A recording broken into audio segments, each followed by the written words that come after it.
আজকে বর্ণাঢ্য শোভাযাত্রা ধীরে ধীরে এগিয়ে আসছে হরিশপাল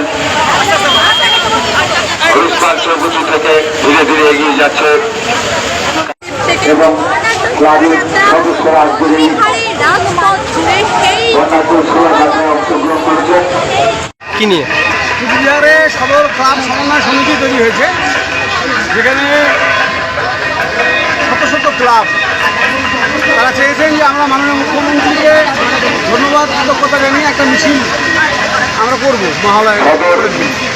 এই হিসেবে কর্মসূচি নেওয়া হয়েছে। বহু ক্লাব এসছে, যারা অনুদান পেয়েছে তারাও এসছে, যারা পায়নি তারাও এসছে। মাননীয় মুখ্যমন্ত্রীর জন্যই সম্ভব হয়েছে এটা, এত সুন্দর করে ক্লাবগুলোর পুজো মণ্ডপকে সাজিয়ে দেওয়া। তার জন্য তার প্রতি কৃতজ্ঞতা। আজকে কতগুলো ক্লাব রয়েছে? প্রায় 300 ক্লাব।